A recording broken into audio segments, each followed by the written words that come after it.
Hello, Andy. How are you? I'm great, Beth. Yeah, really good. A bit cold, but all good, thanks. Yeah, well, it is. I'm in Wales, so it's not raining for a change, so I'll take that. But listen, welcome to Infinity Rugby with me, Beth Fisher, and the former Scotland captain and scrum half, Andy Nicol. First of all, thank you for joining us, and what an exciting year we have ahead of us in 2023. Unbelievable. Can't wait. Rugby World Cup 2023 in France is going to be fantastic. It's set itself up with what the rugby we've seen in the previous 12 months. We've got the Six Nations coming up, which will be a fantastic aperitif before we get to the Rugby World Cup later in this year, which it's going to be so good. There's so many narratives around it, Beth. There's so much to talk about. Just rugby, international rugby at the moment is just so exciting with a lot, every team, not every team, but most teams on their day could beat anyone. And that's just fantastic.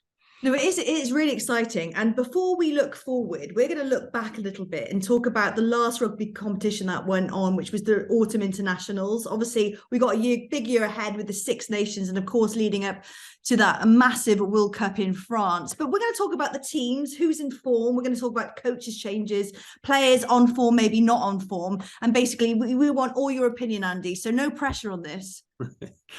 Well, I mean, the Autumns was there was a couple of clear standouts for me, and that means that these countries are the ones that go into this year, 2023, with the favourites tag on, and that's Ireland and France. Ireland and France, they're the top two in the world rankings, but they were unbeaten throughout the autumn.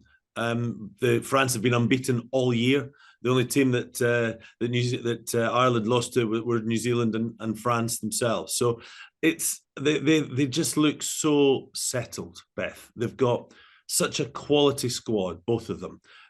They've got their coaching team have been together for a few years, so they've got that continuity. They've got that squad feeling. They've got strength and depth, and they've got magic players. They've got players that can turn it on. In Antoine Dupont, if it's for France, and numerous others. And then with Ireland, you've players like Ringrose. You've got Van der Fleer, the best player in the world, in the back row. Some real standout players, and they just to me looked like the best two teams in the world right now. So they had brilliant autumns, and just for me, convinced me that they were the best two teams in the world at the moment. When they come to World Cups, though, they've not had huge success, though. Well, that's right. I mean, Ireland have never got beyond the quarter final. And so, they have been the best team in the world going in to various World Cups. Certainly 2018, going into 2019 in Japan, they were the best team in the world. They beat the All Blacks in the autumn, and then they won the Six Nations. And you think this is it, this is their year, and they didn't. And so they bombed out at the quarterfinals. So that's going to bring pressure on them, no doubt at all. They're in a group with Scotland and South Africa, so it's a tough group, and Tonga as well. So it's a tough group. But sitting here right now, I'd say Ireland will get out of that. And this is what leads it on to is the toughness of the draw, Beth, the World Cup and Rugby World Cup. So Ireland have got South Africa and Scotland in their group. The winner of that group, and then the second place team, plays either France or New Zealand.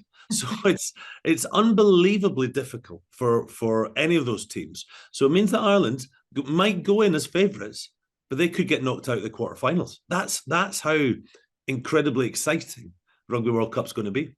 Well, exactly. And we'll talk about the World Cup and the pools, and we'll go through who's in each pool later on. But let's go back to the Autumn Internationals. And with Ireland, Andy Farrell, what a job he's doing there. Yeah, fantastic. He's got, again, settled coaches around him. Mike Catt is one of my great pals. He was an usher at my wedding. He's the attack coach with Ireland and doing a great job there. They've got Simon Easterby.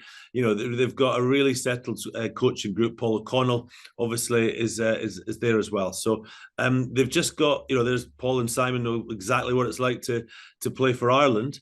And then you've got Andy Farrell and Mike Catt, who knows how to play international rugby. And Mike Catt won a World Cup with England. So, they've got a fantastic coaching team, and they've got a fantastic squad. So, this is why it's all coming together. But it's timing. And the timing's been off in the past. So, if I'm an Irish fan, I'm getting a little bit nervous that things are peaking a year out from a World Cup again. And they'll hope that they get it right in 2023, not in 2022. But in every type of sport, football, rugby, whatever, there's a huge debate on whether the coach should be that nationality of that country. You must have spoken to Mike about it. How's he feeling kind of being over in Ireland, being a proud Englishman? Yeah, he's fine. It's a professional job these days, Beth, and we've had it in Scotland. We've had Andy Robinson, who English coaching Scotland. He coached England as well, obviously, with Vern Cotter. We've had Scott Johnson. We've had Matt Williams. We've had a lot. We've got Gregor Townsend at the moment, so he's Scottish. He's won 80 odd caps for Scotland, and it's a perfect fit when it works like that. But it doesn't have to. Warren Gatland, is revered in Wales, and we'll no doubt talk about him coming back. But he's a Kiwi, but Wales love him because of the success he had. So, there's as long as you've got some people in the coaching ticket that have got that national experience, then I think it's fine. And Paul O'Connell clearly brings that with Ireland.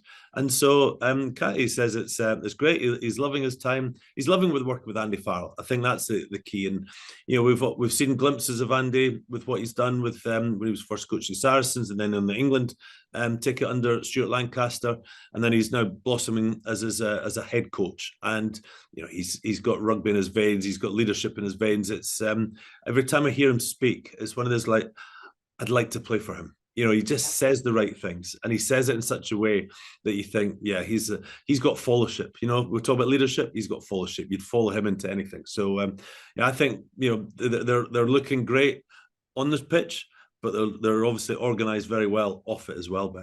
Well, Warren Gatland actually said last year that Andy Farrell is the only person at the moment who could take the Lions into the next series as well, which is, for Warren Gatland to say that is quite a big tick, isn't it? Yeah, definitely. I mean, he's got the experience. Well, if the criteria for the Lions coach is that you're coaching international rugby and you've coached the Lions in the past, then there's only two. There's only Gregor Townsend or Andy Farrell. And I think the way that Ireland are going at the moment, that means Andy Farrell's absolutely in the top of that list. And but that always has to align with their international and what happens. If he were to win the Rugby World Cup in 2023, then maybe that would be enough for him to move on to the Lions or take a sabbatical as they do. I think we'll see that further down the line. I think everyone's just focused on this year and seeing what's going to happen in the Six Nations, and then obviously Rugby World Cup later on this year.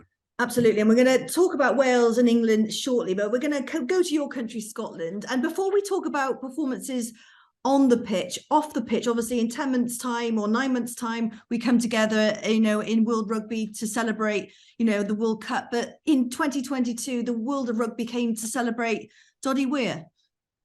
Yeah, Doddie was a great man. He was a great friend. I first played Scottish schools with him 35 years ago, 1987. And he was an amazing man to be around. When you've asked that question, and you can almost see I'm starting smiling because my memories of Doddie it makes me smile. He was such a character, so many stories, many of which I couldn't possibly say on this sort of podcast. But he was larger than life character, and that was it. He was 6'7", and but his character was 10'7". He was just amazing. He lit up a room, and it was amazing to be around him for all those years. It was amazing to be around him these last few years when he had motor neuron disease, and the way that he approached it. It was all about everyone else. It wasn't about him. It wasn't, don't be sorry for me. Let's go out and raise awareness of motor neuron disease and just the selfless nature that he's done, and he's approached it. And in 2016 when he was diagnosed, I'm not sure many people knew motor neuron disease. They certainly we'd seen Jus van der Westhuizen sadly pass away with it. But I'll be honest, I didn't understand the disease. I didn't understand what it was. Then Doddie came to get it, and he then approached it, and he started talking about it, and he highlighted that there's only one drug in 22 years, I think it was, to help people with motor neuron disease, not to cure it, just to make them feel slightly better and prolong their life for a shorter period of time, which is just astonishing when you think about how other diseases like cancer and Alzheimer's, Parkinson have made huge strides in these last 20 years. So that was Doddie's crusade, and he started it. £8 million has been raised through his foundation. My name's Doddie Foundation. They've got funding now from the UK government to help fund the research that's required. And so motor neuron disease now has a voice, and that voice is purely down to Doddie Weir. So what a legacy to leave. He leaves a legacy as an amazing rugby player that won 60 odd caps for Scotland. He had friends all around the world. Not one person on this planet, Beth, has a bad word to say about Doddie Weir, which in a sporting context where you've got your clubs that you like, your countries that you're from, your nationalities, the rivalries, not one person has a bad word to say about Doddie Weir, which is just astonishing. So he leaves an incredible legacy. I was proud to play with him. I was proud to call him a friend, and I'm proud to see the legacy that he's now leaving. And we'll all just pick up that legacy and we'll run with it and make sure that they find a cure for motor neuron disease. Maybe not in our lifetime, who knows? But if they do, and when they do, it'll all be down to Doddie Weir. Absolutely. Amazing words, an amazing man. And I know you've got a lot of stories. Is there one maybe that's not X-rated that you could share with us? Oh, well, I mean, we saw his comic timing, didn't we, on the Living with the Lions DVD when he was asked when they were doing some mock media training about the press asking that he saw them in a nightclub, and he just came with that beautiful timing saying mistaken identity. He's 6'7". How could it be mistaken identity? But his timing, comedy timing was perfect, and then he was just up to mischief all the time. When we were in camp together in hotels, he famously used to get a remote control from Jim Telfer's room and walk past his window every so often, just changing the channel when Jim was sitting down watching a programme. And, none of us were brave enough to do that because Doddie was from Melrose, Jim was from Melrose. Yeah, it all worked. So just things like that, Beth. He just brought a smile to his face. Big Daft Doddie, that's what we called him, and he was. But when it came to rugby, he was deadly serious. And that, I think when we focus on the MND and how he approached it, we almost forget how good a rugby player he was. And I think in that Lions tour in '97, before he got injured, terrible injury that was afflicted by one of the opposition players to his knee, I think he'd have been in a test with Martin Johnson. So he'd have been a test line, and just everyone wanted to be in his company, and that's fantastic. So that's one of the stories that I can share with you. There's many other.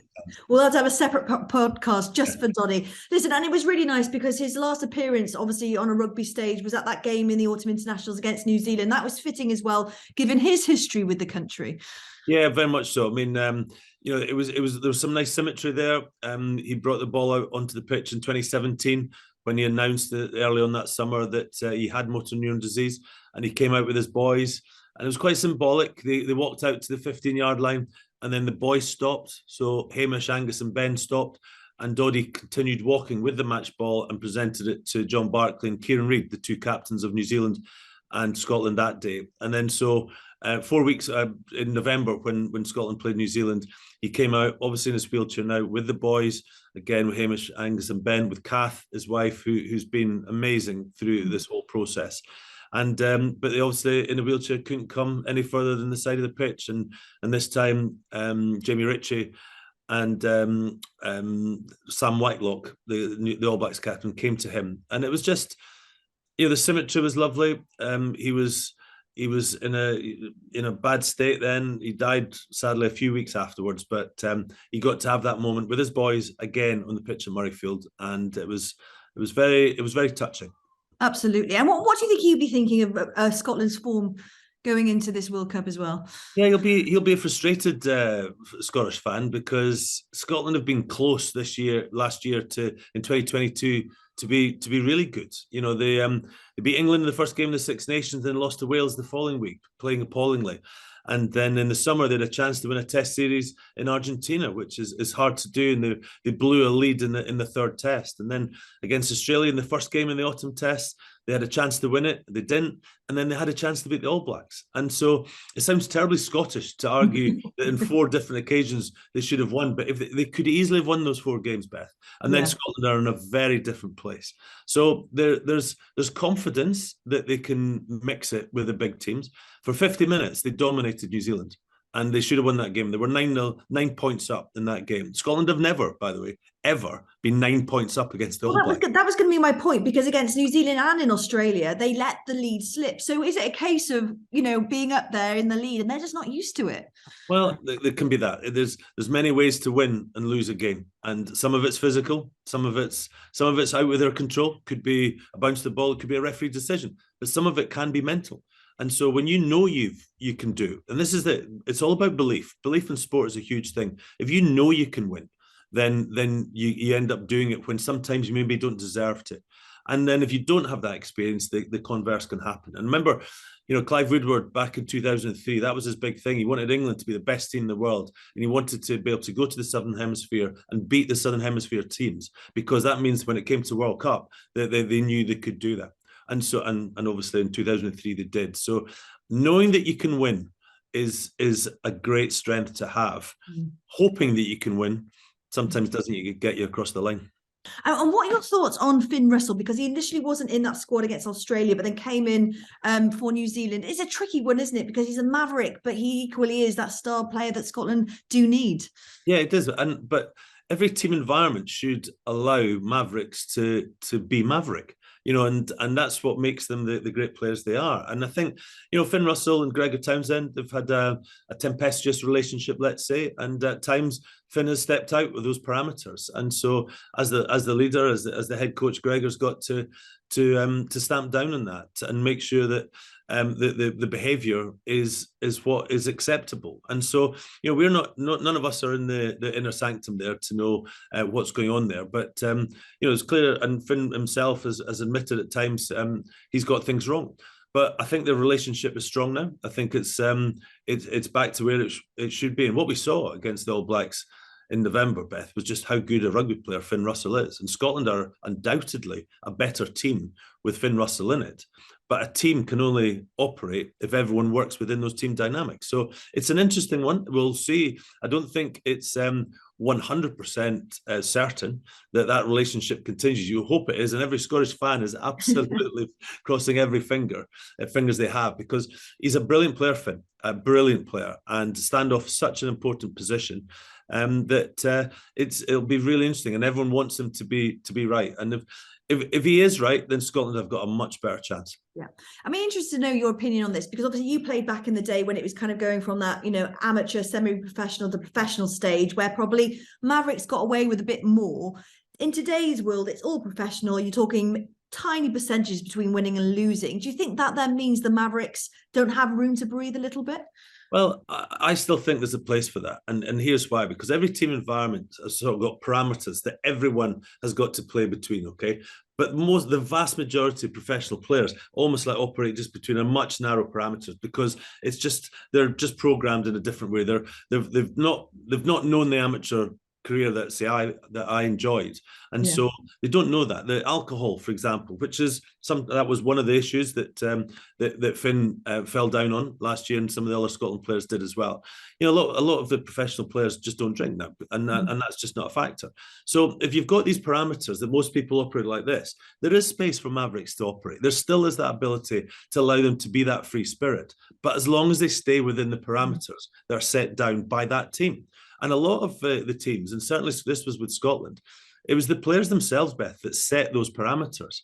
So it's set by the team, not by the coaches. The coach has to implement it and has to step down if people step without them.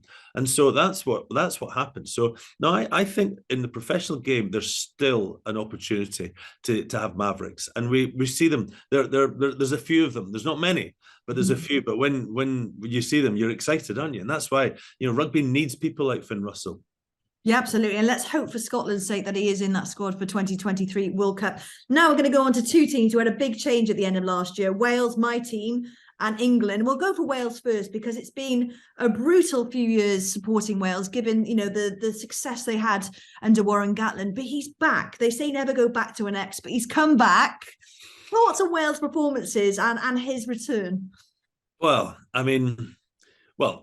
there's one reason he's returned, is because the performances were really poor. Let's be honest. Wales have been really struggling for quite a while. Losing at home in one calendar year to Italy and Georgia. I don't think any coach survives that. Not with a rugby population like it is in Wales. It's and Beth, you'll know this more than me, but you don't survive that. And Wayne Pivac's a nice guy. He had success. He won the championship. He was 20 seconds away from winning a Grand Slam, and he'd have been put right up there with Warren Gatland. But he didn't. But you still won a championship. And yet the next year then was I think there was one win in 5 either side of the championship. And then, as I say, losing at home, in the Principality to Italy and to Georgia, I just don't think there was a way back. And so, yeah, it'll be interesting to see. Speaking of a way back, when Warren Gatland has come back, and I think this is a harder task than he had back in 2008 when he took over. I think there's a lot going on in Welsh rugby. It's not all singing and dancing, is it? He's not got a golden generation like he had when he inherited the team back in 2008, 2009. He didn't, Jamie Roberts, Jonathan Davis, Alan Wynne-Jones at the start, Tipperick, you name it. They had some brilliant players.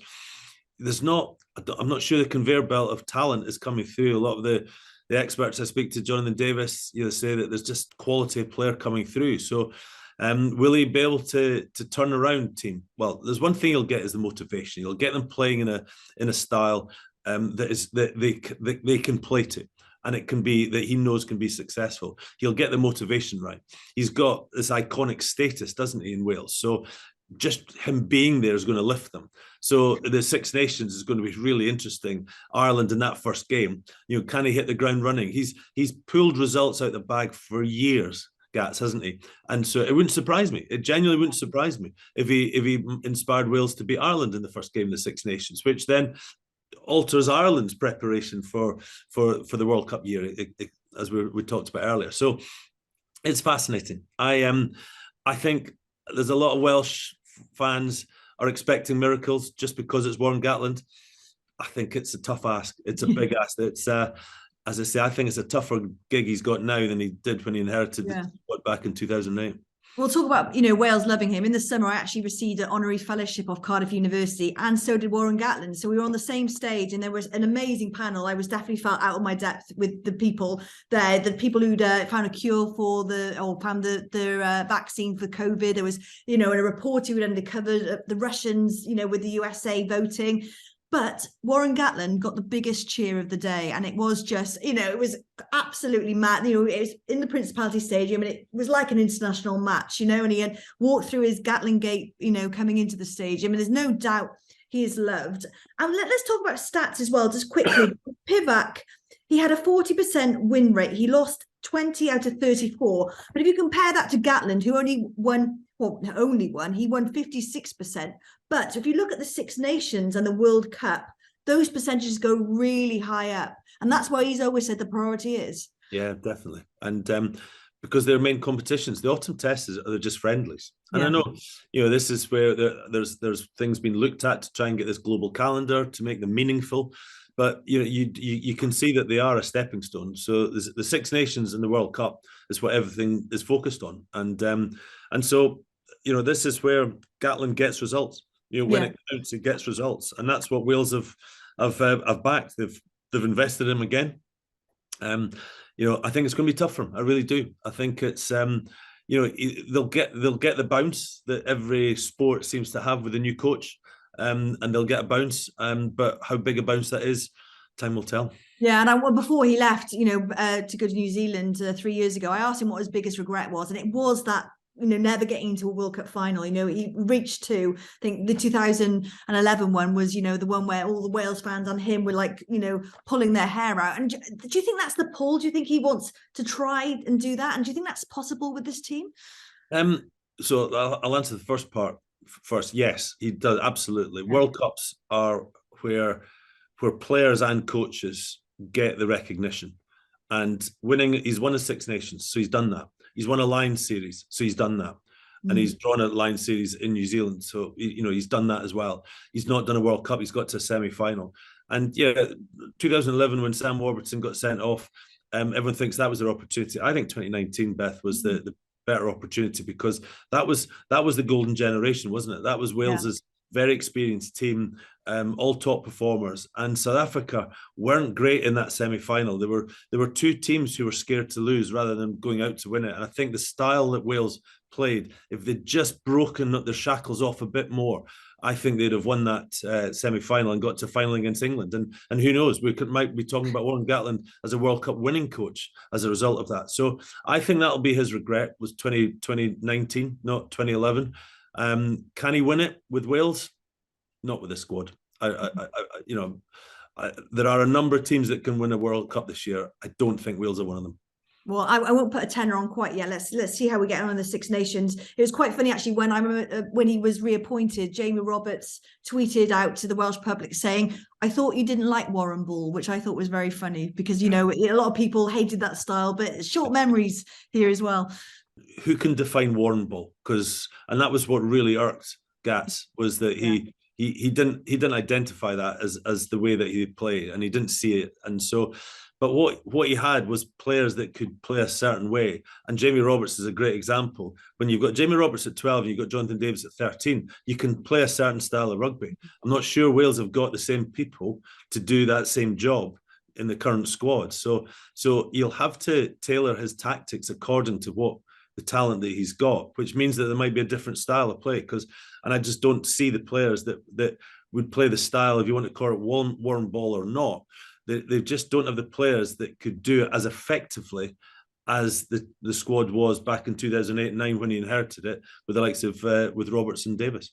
Well, absolutely. Well, let's hope they do improve going into the Six Nations and in that World Cup. I definitely hope they improve. And let's go to the big brother over the border, England, who are having their own issues, getting rid of Eddie Jones as well. Thoughts on that?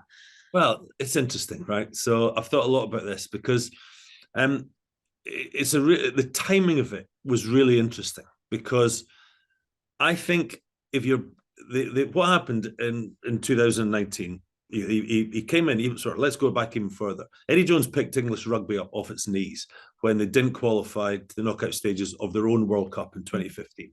So Stuart Lancaster left the job.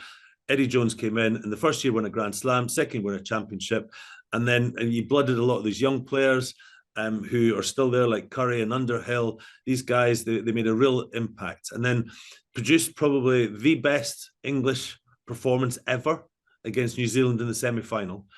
And then I think I've said, as they lost the final and they got a little bit spooked in that final. So, but you focus on the semi-final. He's come back and he said to the powers that be at Twickenham, right, give me another 4 years and I'll convert that losing final in Yokohama to a winning final in Paris in 2023. And they backed him. And then he'd done nothing for 3 years. And so, but here we are, he got sacked, just 11 months, was it, from the start of the World Cup? Now, if there's one thing Eddie Jones does, he does World Cups. That is his absolute trump card. And so if you've backed him this far, there is one train of thought that a few fellow pundits have come out in support of. If you've backed him this far, back him into the environment that he can excel at, which is getting a World Cup right. So to make the change as soon as it did, as soon to the Rugby World Cup in France, was a surprise. I think it was the right thing to do. I'd have done it a year earlier, Beth, to be perfectly honest. And I'd have given a coach 2 years. And then what's happened now is they've been rushing around trying to find a new head coach. And so it's, I think he had to go. I think he'd lost, they're saying in football, the coach loses the changing room. I don't think he'd lost the changing room. I think he'd lost the stadium. He'd lost the fans. They were booing him when against South Africa, when South Africa beat them in the last game in the autumn. And so he'd lost the crowd and he'd lost the media. Now, you can't really operate in that space. So I think England, or the RFU, then had to act. But then, their succession planning has not been great. They didn't have a coach. Wales got rid of Pivac and they got Gatland in the next day, pretty much. And so they acted very quickly. England didn't. And so I think it was right that he went. I would have done it a year earlier.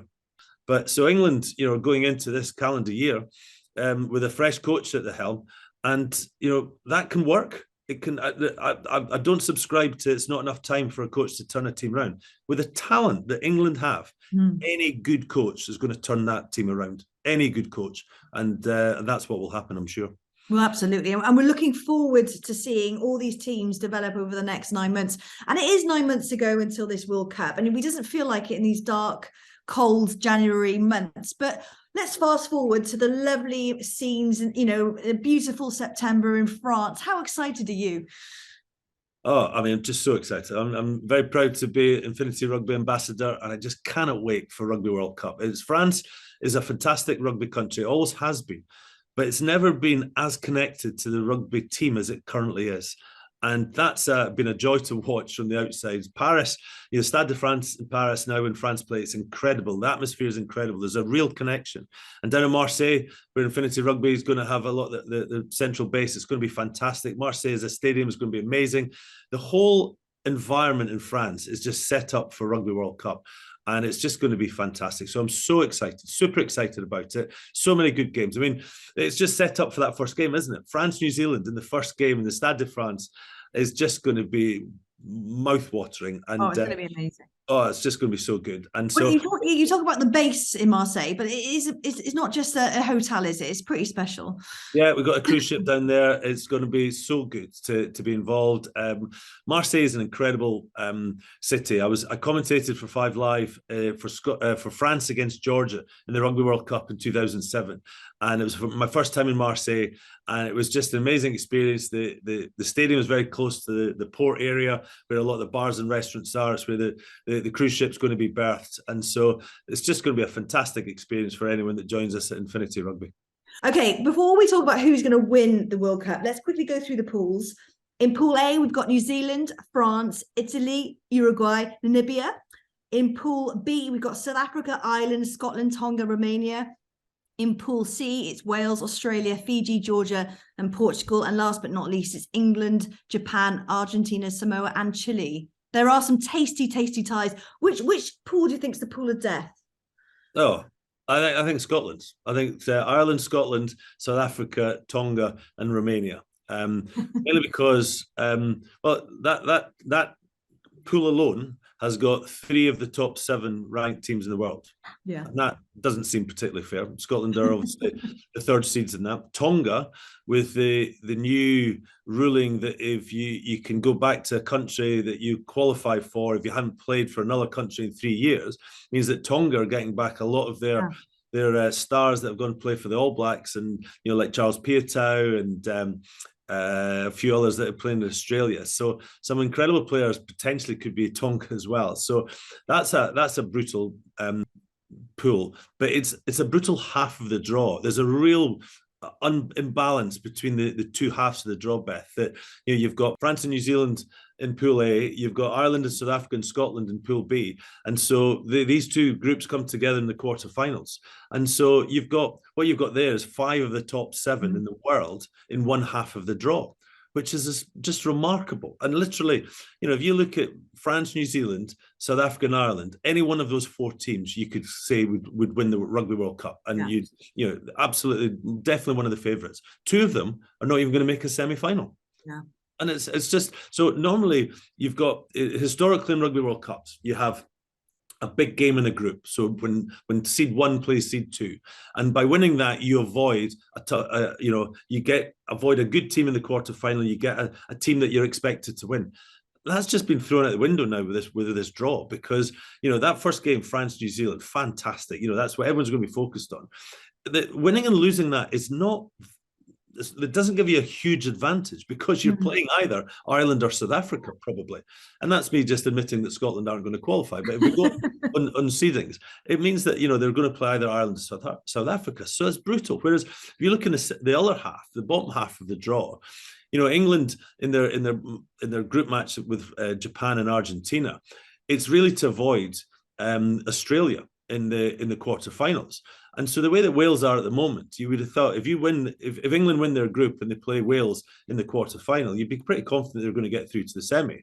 Australia. I'm going to end this call if you carry on with this type of But you can just see how there's such an imbalance between the 2 groups, the 2 pools, the 2 halves of the draw in many ways. So I don't understand why Rugby World Cup made the draw so early. It just doesn't seem right. They made it pretty much straight after Rugby World Cup 2019, and it just doesn't make sense. So but it's all the rankings, isn't it? Which I always thought was really weird, and why previously in Warren Gatland's era, everyone used to go mad with him because we do so badly, and then rankings would come out. Yeah. And then this occasion, we could have a case where like you said, 2 of the biggest teams are knocked out almost after 2 rounds. Well, they delayed it for a year, but then the world rankings, because of COVID, then didn't sort of correlate, because the Rugby Championship didn't take place and things like that. So then they reverted back to what the world rankings were at the end of Rugby World Cup 2019.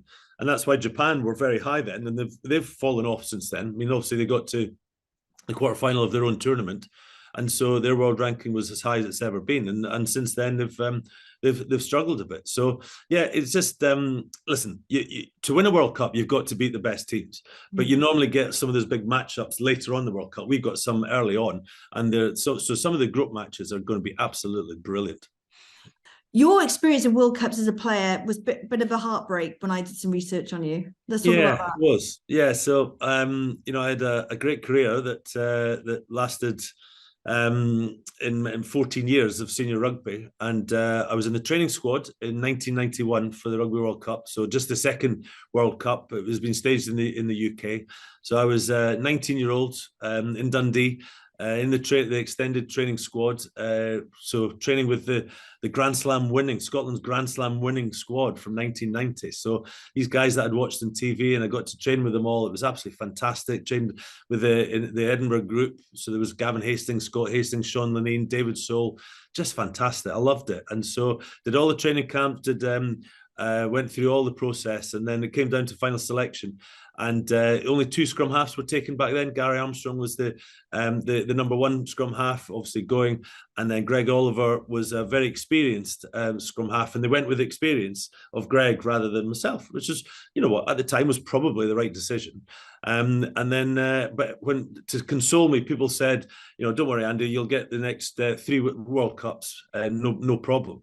And then in 1995, I tore my anterior cruciate ligament, my ACL, in the May of '94. And that then became the Rugby World Cup in South Africa, became a real goal for me, a real target to rehab and get the knee right. And it took the whole year, and I got back playing for Bath, where I was playing at the time. And the Scotland selectors and coaches came down to watch me in my 3rd game back from injury. And seemingly at halftime, they got their heads together, and they made the decision that I was fit and healthy, and I was going to South Africa with Scotland in the Rugby World Cup 1995, which was great. I wish they'd told the Bath coaches that and had taken me off at halftime, because 7 minutes into the second half, I tore the ligaments in my other knee. So that put me out for my second World Cup. And then 1999, I was injured and never made the squad for that. And then I retired before the World Cup in 2003 to go out to broadcast for the radio. So I've never actually played in a Rugby World Cup, which I don't use the word regret, because my career was a great career that I enjoyed so many things throughout. It just didn't happen. Rugby World Cups didn't happen for me. But since then, as a broadcaster, I've covered a number of them, and I thought 2019 in Japan was amazing. First time I'd been in that country, and it was fantastic. Australia in 2003 was brilliant as well. As I mentioned, I did 2007 when it was in France. It was in the UK for a little bit, but primarily in France.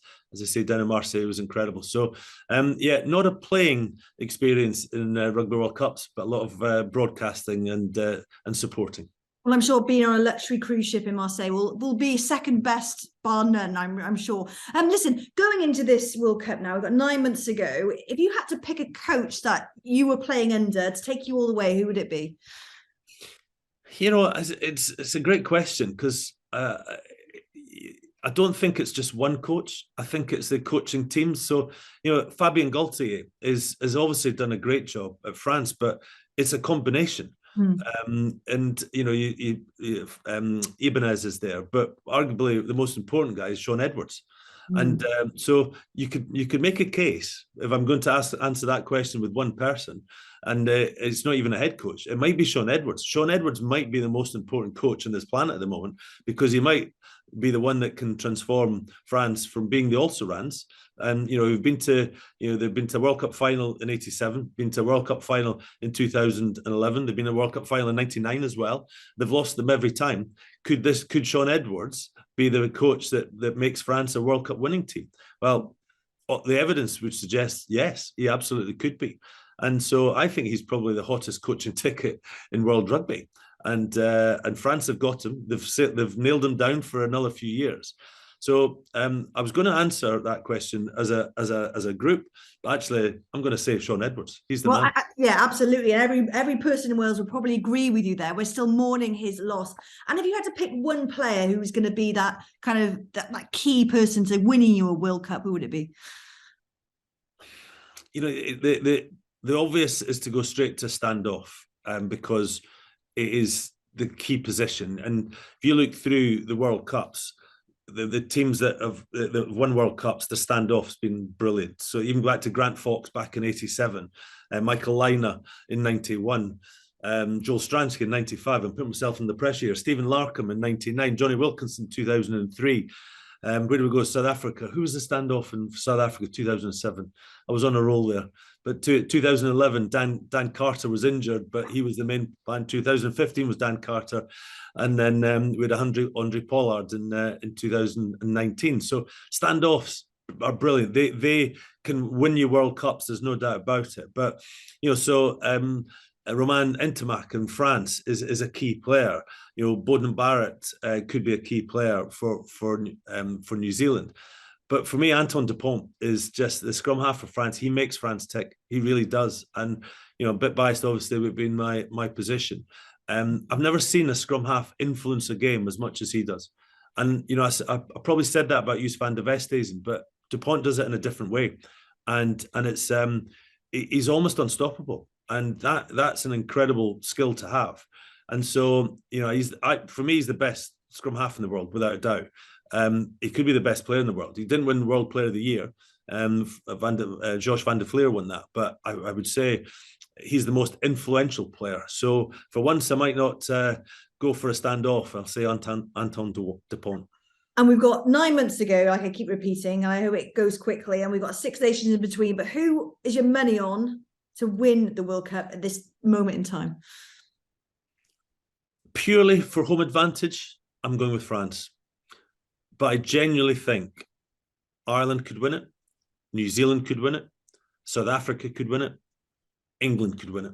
Wow. And that's, to say England could win it in where they currently are, with the autumn series that they had, with the last 2 Six Nations that they've had, with a change in coach, I just think they've got so much talent in their squad that they've got the talent to win a World Cup. And they've got a good draw to get easily to the semi-final without having to play against some of the top teams, if you like. So, and then it comes to knockout rugby, semi-final, final. So I just think, so that's brilliant that we've got as many as 5 that can win it. But I just think home advantage makes France just slight favourites. But that home advantage then adds the pressure on them. And that pressure then can do many things to teams. So they're by no way is it they're clear certainties. I just think they're edging ahead of Ireland, but not much. So the upcoming Six Nations will be really interesting. And we'll get a gauge just to see how those 2 teams are. I think one of these 2 will win the Six Nations, and that will give us a bit of a guide into Rugby World Cup. But then, if Ireland beat France in the Six Nations, I don't think that necessarily means that Ireland then are favourites for Rugby World Cup. I just think that it'll give us a guide. But Rugby World Cups have to be seen in isolation. What happens when you get there? You've got the training camp for 3 months beforehand. The coaches have the players for all that length of time. You could get injuries. Anything can happen. So we'll get a guide in the Six Nations. But I just think France at the moment are just my slight favourites. Well, absolutely. And anything can happen. And it is an exciting build up to that World Cup. I can't wait. And Andy, I thank you for today. It's been really interesting. And we'll be back during the Six Nations, I am sure. You have been listening to Affinity Rugby with Beth Fisher and Andy Nicol.